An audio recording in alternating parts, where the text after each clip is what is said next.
Now to the actual subject. In a sense, the facts speak for themselves.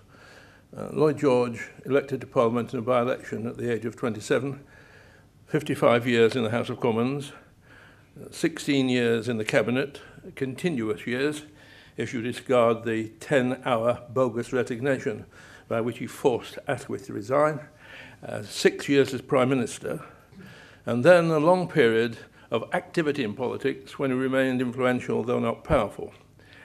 But the facts are only the bare bones of the most extraordinary life, which politically begins with Lloyd George the rebel, Lloyd George describing himself and being described by contemporaries as the Welsh Parnell, the man who actively wanted to form the Welsh Liberal Party into an independent organisation, which would do for Wales what the Irish National Party did for Ireland, that is to say, blackmail the Liberal government in London into taking more interest in the Principality.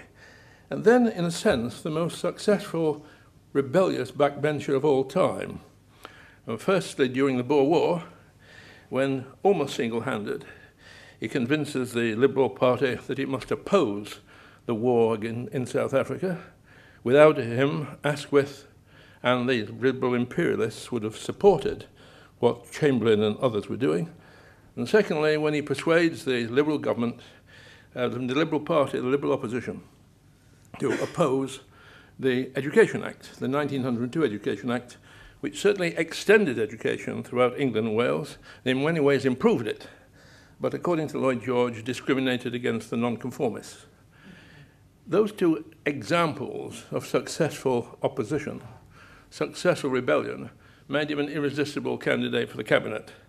So he becomes, after the great Liberal landslide, the president of the Board of Trade, and is, by any standards, and by much surprise to many of his colleagues, an efficient, an industrious, a conciliatory, and a determinedly industrious president of the Board of Trade.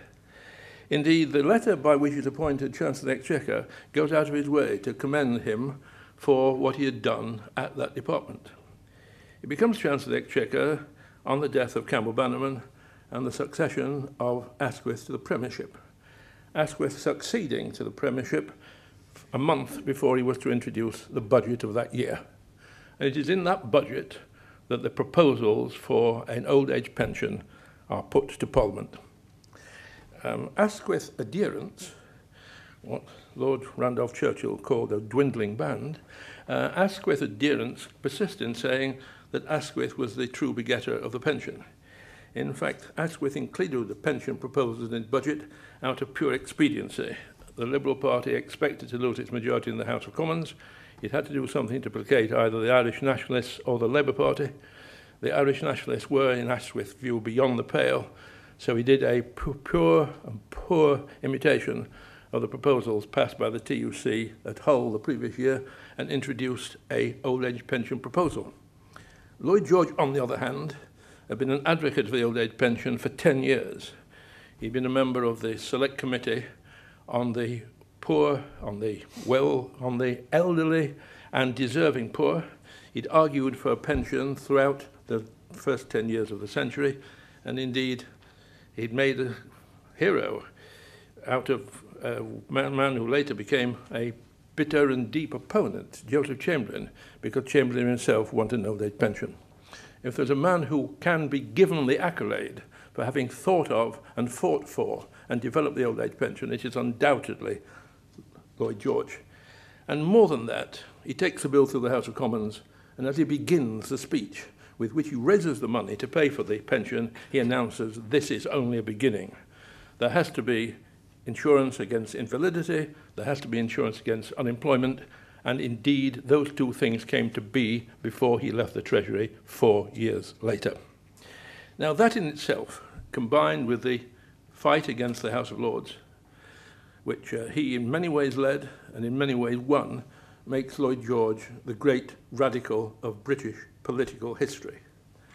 But he goes on from being the great radical to becoming the great patriot of the period, not only because he was Prime Minister when the war was won and achieved the accolade of the man who won the war, but I think almost as important, the years when he was Minister of Munitions, stepping down from the great office of state at the Treasury to become Minister of Munitions on the simple premise that the war would be lost unless the armament industry was reorganized, and for a year devoting his entire life to doing just that.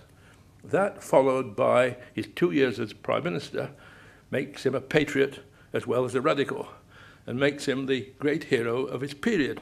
Yet, for some reason, which is what I want principally to talk about this evening, he is not quite regarded in the way that his hero status justifies.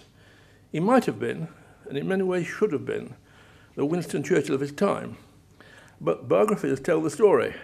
As you heard, there's not been a biography of Lloyd George, a single-volume biography of Lloyd George, for very many years. There's a biography of Winston Churchill almost every 6 months. Something happened to Lloyd George after 1916, and it's that, in part, I want to talk about tonight. But before I do so, I want to talk about why Lloyd George achieved these extraordinary things, and what it was that made him so special in his own time, and I believe special in history. First of all, there's something peculiarly, and I mean that in the best possible light, peculiarly Welsh about him. He was, as you know, born in Manchester. Indeed, after much thought, I decided to begin my biography. Lloyd George, certainly the most famous and probably greatest Welshman of all time, was born in Manchester. But I go on to say what he said to his son. Nationality is not a matter of where you were born. It's what you feel. It's your culture. It's your history. It's your language. It's your experience. And in all those things, Lloyd George was Welsh. Lloyd George was a lucky Welshman. Lucky, and it's a hard thing to say about anyone, because his father died when he was barely a year old. Had his father lived, he would have continued to trail around England and Wales with an itinerant teacher, learning no Welsh, feeling nothing for the Welsh culture, having no real roots. But because of his father's death, he came to Wales, to the cobbler shop in Llanystunwy, and was brought up by the first extraordinary person in his life, extraordinary because of ability and extraordinary because of his willingness to devote his entire existence to the greater glory of David Lloyd George, his nephew. Uncle Richard, Uncle Lloyd, was a member of the Campbellite sect. I won't call them extreme Baptists, they're ultra-Baptists, and Baptists who believe themselves to have a special obligation towards God and society.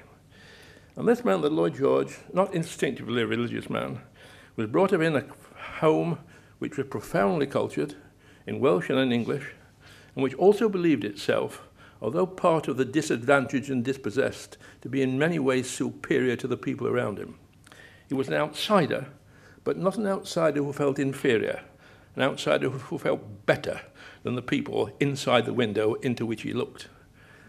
And he was made to feel that by his uncle, who detected in him the spark of genius which his uncle believed justified sacrificing everything to Lloyd George's cause.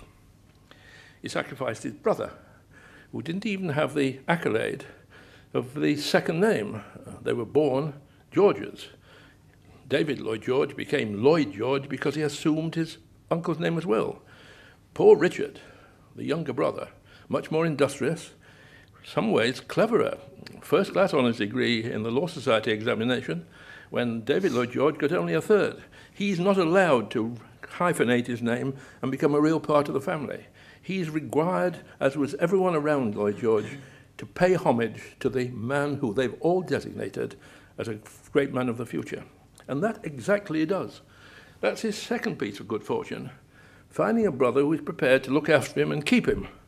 For many years, his brother kept David Lloyd George, an unpaid member of Parliament, David Lloyd George's wife, David Lloyd George's growing family, his own family, David Lloyd George's mother, David Lloyd George's sister, this man in Criccieth working away at the law offices to keep his family going, utterly devoted to his brother's interests and prepared to sacrifice himself, whatever the cost.